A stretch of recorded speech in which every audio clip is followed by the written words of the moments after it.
Disclaimer: the opinions expressed on eToxic Tea Lounge platform isn't facts. This is for entertainment and informational purposes only. Viewers should do their own investigating, and it's a no-bully zone. Intentions aren't to harm anyone or defame. It's just freedom of speech and fair use content. Warning: freedom of speech is raw on this platform. Hey, what's up, my loungies? Y'all already know what we about to get into. We about to get into the tea when I tell you. Oh, welcome, my loungies. Y'all already know we about to get into some shit. Okay? So, we have some updates, okay, with JT. We also have, who we have? Oh, Diddy. Yes, we got some updates and some things to just briefly speak on in this segment, okay? Y'all already know what to do, my loungies. I appreciate everybody for tuning in. And watch to the whole end. Because a lot of y'all be chatter in the comment section. And y'all didn't even watch the whole video to actually hear what I had to say. Or what I provided in the content. And like I said, nothing on this platform is serious. Okay, so please don't take it serious. And please don't do the most. This platform is not giving whole lives and doing all that stuff. I pick and choose what pieces I want to talk about. If you want to see a specific thing, go online and see it there. That's it. Just say a little something. Okay, so Diddy's legal team is asking the judge to cap his sentence at 14 months, pointing out he's already served 13 in what they describe as terrible conditions at MDC.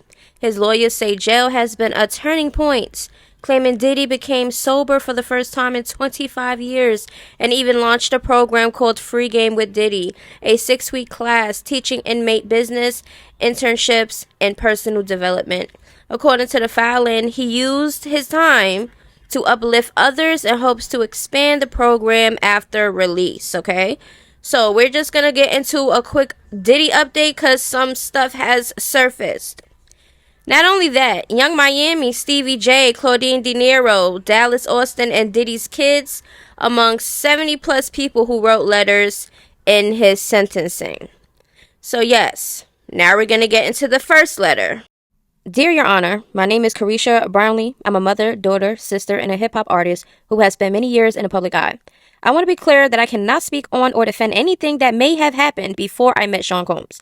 I do not condone any wrongdoing. I can only speak from my personal experience and the man I've come to know over the past 4 years. For 3 of those years, I was in public relationship with Sean, and during that time, I witnessed and came to know a different person than the one often portrayed. Behind the scenes, he was loving, genuine, supportive, and always encouraging. He motivated me, believed in me, and helped me grow both personally and professionally. I'm writing this letter because I believe it's important for the court to know the side of Sean that isn't always seen or spoken about. The man who poured into others, who gave opportunities, who led by example, and who loved deeply. He helped shape me both professionally and personally. He believed in me, pushed me to grow, and taught me how to be a better businesswoman. He helped me find balance between chasing my dreams and being present for my family, because that's what he did. No matter how busy he was, he never missed holidays or special moments with his family. One of my most meaningful memories was when he took me to my first Met Gala. It wasn't just about the event. It was about what it represented. Sean has always made it a priority to open doors for Black people, to make sure we are seen, heard, and valued in spaces where we've historically been excluded. That night reminded me that we belong in every room, at every table, and in every conversation. He's constantly encouraged me, and so many others, to dream bigger, walk in confidence, and never shrink who we are to make others comfortable. He also gave me a voice by providing me a platform on his network to speak for the culture and connect with people in a way that was real and authentic. That opportunity changed the direction of my career and showed me the impact one person can have when they choose to uplift others. Beyond all of that, I've seen him give back to his community over and over again. In 2022, we fed the homeless together on Thanksgiving, but that was just one example. There were so many moments where he gave quietly, privately, without cameras because his heart genuinely wanted to help. I've also witnessed him doing real inner work. He made the choice to check himself into anger management, start therapy, and commit to physical healing through therapy. That takes strength, humility, and self-awareness. He didn't do it for a show. He did it because he wanted to grow and to become a better person. In my personal experience, Sean is not a danger or a threat to the community. He is a man of God, someone who uplifts, supports, and inspires those around him to be better mentally, physically, and spiritually.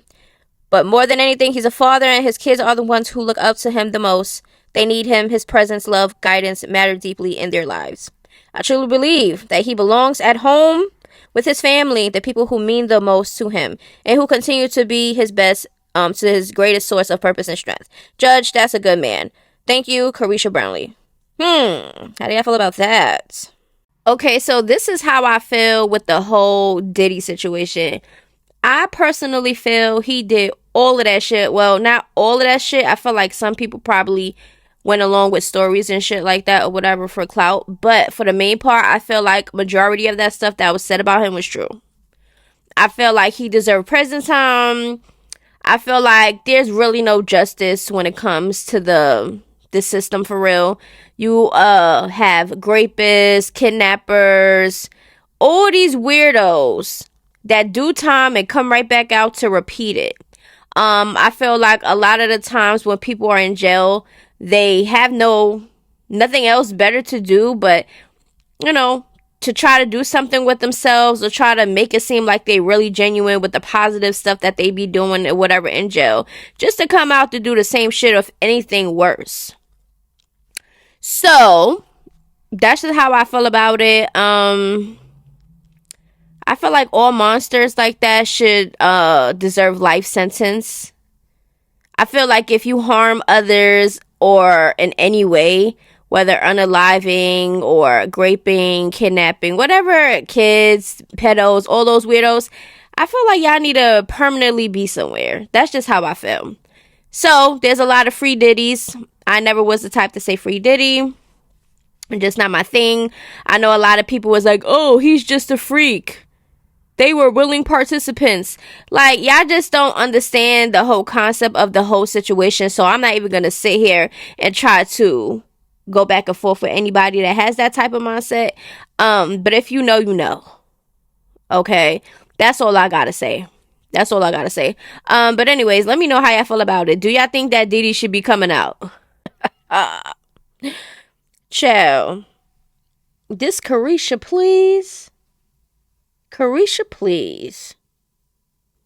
Like, she seems like the female that has been brainwashed in a relationship. You know what I'm saying? Like, she probably been through a lot behind closed doors, and because she feels like she loves the man, she's gonna go to hell for the man. That's how I see Young Miami with Diddy. You get what I'm saying? Like, she wants to portray Diddy as this, oh my God, this loving man that would never even hurt a fly. Girl, please. It's females out here that defend their abusers all the time. So I'm not saying that's the case with them. I don't know, because I'm not there. But from my personal opinion, from the letter, all this shit, she been quiet the whole time during the whole thing. Yeah. I don't know. It's just a little weird. It's a little weird. I don't believe the shit. Maybe in her mind and in her heart, she thinks that Diddy was, this wonderful, perfect man, and that's on her. But from the things that was being said and the way you look at it from then till now with Diddy and the things that's being said or the things he did or whatever, it's a no-go for me. I feel like if you could do any of those things to any type of human because you have power and money, you're not to be trusted. And that's just how I feel. Okay, so now we have an alleged DM from JT and somebody else. Okay, so let's just take a look. All right, so I know people be like, oh, that's not real. That's not real. We don't know what the hell is real and what the hell is fake at this point. People making fake ass DMs, fake ass posts, fake ass receipts. At this point, it don't matter. If it's out there, we're going to talk about it. Real or fake. Okay, so like I said, allegedly. We don't know if it's JT or not. Nobody name drop. Nobody come out and say nothing. So we shall see. Hey JT, everybody waiting on you to respond. Cardi said you a fake friend. You didn't get a feature. And she said something about you be putting dillies up your guy's butt. I'm just a messenger. The alleged JT said, "Don't tell me nothing, no itch," with 50 baby daddy said, "Clown, tell the girl to learn some decorum between the legs." Okay, this sounds like something JT would say though. And remember, we just discussed another alleged post that JT has said talking about guitar body and all these other things. So let me know, do y'all think this real? Okay, so when it comes to JT and what she said, if this DM is real, I feel like this is a typical female thing to say and to do. You know what I'm saying? When others really, it's not just an opinion or whatever, but it's just like somebody really caring about another female's pussy and where it's been and who they open their legs for and stuff like that. I just feel like worry about who you opening your legs for. That's it. That's it, and that is all. And for her to say 50 baby daddies, knowing that Stephon Diggs is her second baby daddy, is ridiculous to me. We understand if you don't have kids or whatever the case may be, and you know, it just is what it is. But you can't come for somebody and try to exaggerate a situation to try to prove a point. If that is what she's saying, if that DM is real, get it? Cardi, she has 3 kids with 1 baby daddy, and that baby daddy was her husband. So like she said in the previous video, she did everything right the first time. Life happened, things happen. She doesn't do the chop shop. She already said this. If she wanted to, she could have, but she didn't. So she kept her baby, and she's gonna move on from there. Sometimes that's just what it is. You understand what I'm saying? Not everybody's life is going to be perfect to have kids and stuff like that. But you make a way. Okay? You make a way. Things happen. Okay? Everybody has a different mindset. Everybody move differently. So, what I say is get up in the damn studio. Okay? Get up in the studio and let's really hear what you got to say. That's my take on it. But let me know how y'all feel about it. I mean, Chrisean looks kind of sad. Do y'all think she's sad over there? Maybe got a lot on her mind? What y'all think she's thinking about over there? So this Friday, Taseki and Chrisean has another booking. How do y'all think this one is going to go? Okay, y'all. So when it comes to Chrisean and Taseki, like I said, it's been cringy. The energy's weird. I don't feel like both of them are 100% genuine. I feel like both sides have some type of alternative motive, something, very much something. This is not going to last long. Something definitely is going to crash. I'm telling you, something's going to crash and things are going to get really messy. I'm telling you. So we're just waiting for that to come, okay? Because we're going to be talking about it. But, yeah, so Chrisean and Taseki has another booking, and we know that the last one seemed like it went pretty well because we didn't see or hear any mess, even though we have the people that, you know, were involved and who was around each other and stuff like that. It was very much like the energy was so thick, and I'm not even there, but I felt the thick-ass energy, and I was just, can't do it. It was very cringy. So we're going to see how Chrisean and Taseki is. Chrisean posted on her Snap, just looking, not even saying nothing or whatever, just in a car, like, hey, I'm here, type shit. We'll see how this is gonna go, okay? Who do y'all think have Junior? Tessa, maybe? Who y'all think have Junior? Oh, yeah, so I forgot that Stevie J also wrote a letter to the judge, so we're gonna get into what he had to say. So let's just get into this really quick before we continue with the rest of the video, okay? Let's take a listen.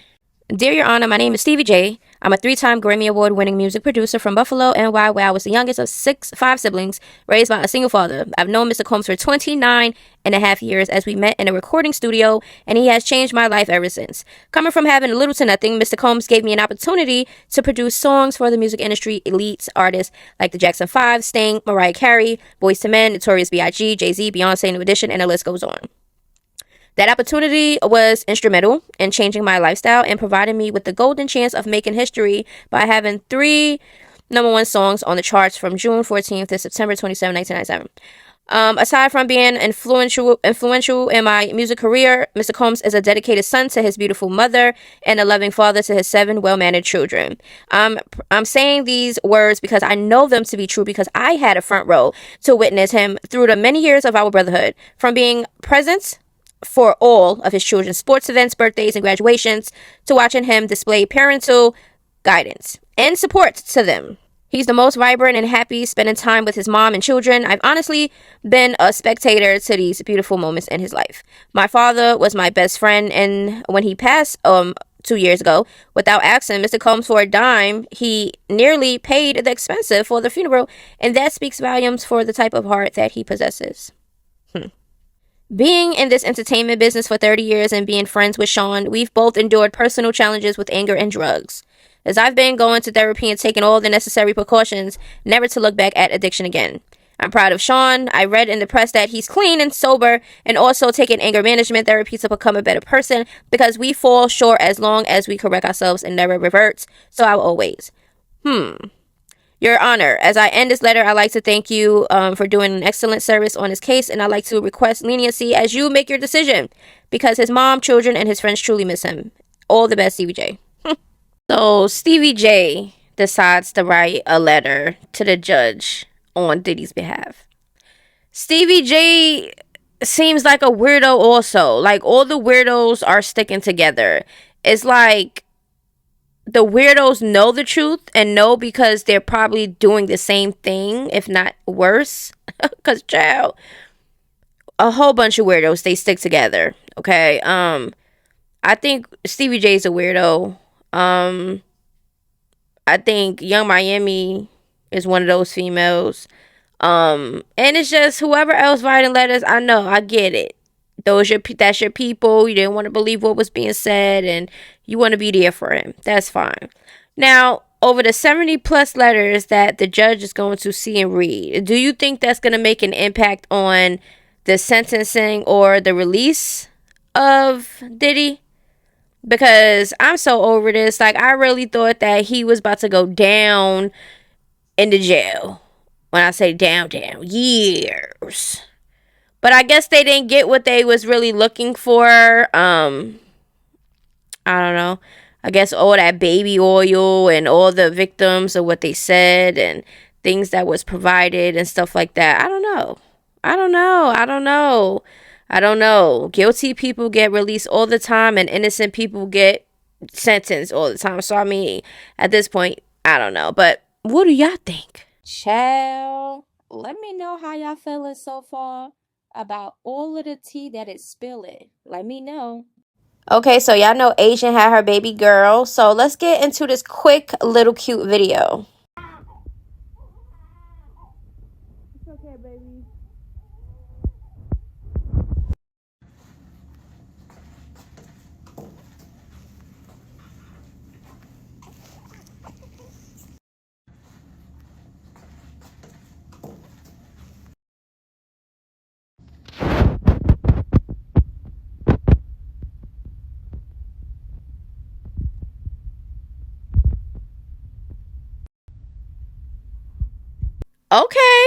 Okay, my loungies. We made it here to the end. I want to give a round of applause to all my loungies who actually is thugging it out with your girl. Okay. Now, I said what I said in the video. Y'all can let me know how y'all feel about everything down in the comments below. Like I stated before, nothing I say or do on my platform is serious. Okay. My opinions might be a little strong. My delivery might be a little strong. But I'm letting y'all know right now, I don't care about none of the stuff that I really talk about for real. Besides, if it has innocent children, I feel like that touches home more because kids are innocent. And I feel like all kids should be, treated right. Okay. But other than that, if I'm talking about your fave, I'm talking about your fave. Who cares? It's nothing serious. And it just is what it is. But I need everybody to run this video up. Okay. I need y'all to hype the video up if you have not yet. And I need y'all to comment down below. If you are not subscribed, y'all better subscribe now and stop being a little hater and a little lurker in the back. Okay? Okay. Now, this video is a wrap. I'll see y'all in the next video. And if you have anything that y'all want me to talk about, hit up my Instagram. Okay. Or you can hit up my email, which is my platform's name, eToxic Tea Lounge 69. Is it 69? I don't know, child. I will put it down in the description. Okay, so I think it's eToxic Tea Lounge 69 at Gmail. Okay, so y'all can send me whatever. Make sure y'all watch my video so y'all won't be sending me stuff I already discussed, please. Thank you very much. Anyway, I love y'all, and I'll see y'all in the next video. Until then, toodaloos. Bye-bye.